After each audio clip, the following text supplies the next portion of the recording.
पूर्णिमा नाथ जी, जैसा मैंने बताया कि वो अमेरिका का भी पक्ष इस पैनल में थोड़ा सा मिसिंग सा लग रहा था। पूर्णिमा जी, क्या चल रहा है ये? मतलब आपने हालांकि मुझसे पहले भी बातचीत में बताया है कि वो क्या सुबह कहेंगे क्या शाम को कहेंगे, बट इतना हल्का नहीं लगता है। बहुत सोचा समझा डिसीजन होगा, अकेले डोनाल्ड ट्रंप का डिसीजन नहीं होगा। ईरान के विषय में अमेरिका बहुत लंबे समय से सोच रहा होगा। इजराइल हमस के बीच में जो कुछ चल रहा था तब और ज़्यादा इसके बारे में विचार किया हो गया। बिना प्लानिंग के कोई ऐसे नहीं उतरता। कुल मिलाकर ईरान पर अटैक करना है या उसको दबाव में लाना है, इसका विचार अमेरिका में बहुत पहले से चल रहा है। थैंक यू प्रवीण जी, बहुत बहुत शुक्रिया। Sorry, a bit little late in the no discussion and issues, no worries. lost hearing what the other panelists said. But यहाँ पे क्या हो रहा है, मुझे आपकी एक्चुअली जो analysis is very correct.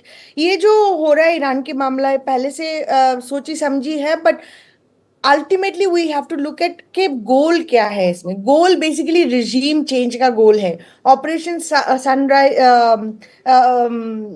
Rising sun कुछ था, वो बेसिकली फ्लैग का है। तो इसमें कोई दोहराई नहीं है, कोई डाउट्स नहीं है, कोई इफ्स एंड बट्स नहीं है कि रिजीम चेंज जरूरी है वहां पे, from the perspective of American view point. Basically यहाँ पे अगर अमेरिका बैक्ड कोई बैठेंगे तो फिर अमेरिका की बात सुनेंगे। ईरान के जैसा सिचुएशन नहीं होने वाले नहीं है, और अमेरिका को टक्कर नहीं लगाएंगे। So this is the ultimate goal of A regime change. ये होने वाला था और अब हो रहा है। अभी यहाँ पे जो ईरानियंस जो है आज की अमेरिकन बात वो, नहीं है पूर्णिमा जी, तो 50-60 सालों से चला आ रहा है। लेकिन सबसे बढ़िया खोमेनी थे, खामनेई आ गए, बहुत बड़ी क्रांति रही है। ये आज की लड़ाई नहीं। अचानक से कैसे हुआ? क्या इजराइल हमस के बीच चल रहा था तो कहा लगे हाथों चलो कैटलिस्ट बन जाते हैं? ये क्या वजह रही कि अभी ये, या ट्रंप आए हैं तो वो बाइडेन से ज्यादा थोड़ा इच्छा शक्ति वाले? क्या है ये?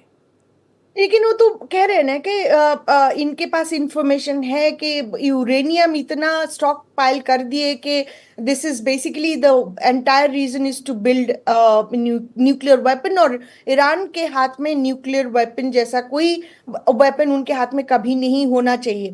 देखिए, मैं अगर कट्टरपंथी की बात करूं, इस्लामिक मुस्लिम ब्रदरहुड्स की एजेंडा की बात करूं, और ईरान की जो 40 ईयर्स से डेथ टू अमेरिका का स्लोगन की बात करूं, उसके हिसाब से मैं अमेरिका के पर्सपेक्टिव से देखूं तो लगता है कि definitely they are in a wrong side. And on top of it, Iran में ह्यूमन राइट्स का जो सिलसिला चल रहा है, बुरका वाले, और जो पुलिस है, बुरका पुलिस है, एंड पूर्णिमा जी, बड़ी मजेदार बात इसलिए है क्योंकि एक तरफ ईरान में तो इस सब के विषय में आप बोल देते हैं हमें, लेकिन वही जो पाकिस्तान में ये सब चल रहा है उसको साथ में लेकर चलते हैं। एक्सट्रीमिज्म दोनों ही जगह पर बराबर से है, लेकिन आपको पाकिस्तान वाला एक्सट्रीमिज्म अभी चलेगा क्योंकि उसकी जरूरत है।